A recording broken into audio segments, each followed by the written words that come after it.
In today's video, I'm going to teach you how to add H1 tag in WordPress homepage. First, make sure you're logged into your WordPress dashboard and using the site editor available with block themes. From your dashboard, open the site editor and load the home template. This takes you into a live editing view of your homepage, so you can work directly on the layout and content. Once you're in the editor, look to the interface controls and open the section that lists your pages. If you already have a home page, you can select it here.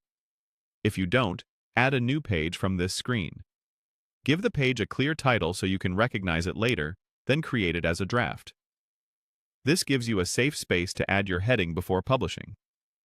With your page open in the editor, click near the top area where you want your main headline to appear. Add a heading block. If a heading is already there, select it. In the block toolbar or settings panel, set the heading level to H1. This marks it as the primary heading of the page, which is important for accessibility and search engines because it tells them what the page is about. Now, type your homepage headline. Keep it concise and descriptive, focusing on what visitors should immediately understand about your site or business.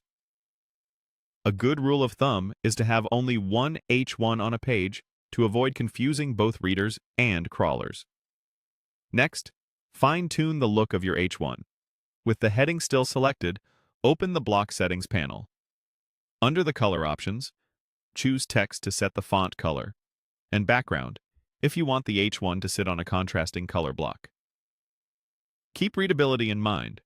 High contrast and sufficient size help your headlines stand out and improve the user experience. You can also adjust typography settings like size and weight if your theme provides them. Aim for visual hierarchy. Your H1 should be more prominent than subheadings. When you're happy with the content and styling, save your work. Click Save in the top corner, then confirm Save again to apply the changes. The double confirmation helps ensure you're saving both the template and content updates as needed. That's it. You've added and styled an H1 on your WordPress homepage. If you don't see the changes right away on the front end, refresh your browser or clear any caching plugin you might be using. Remember, use one clear H1 per page, make it relevant, and keep the design readable. Thanks for watching, and happy building!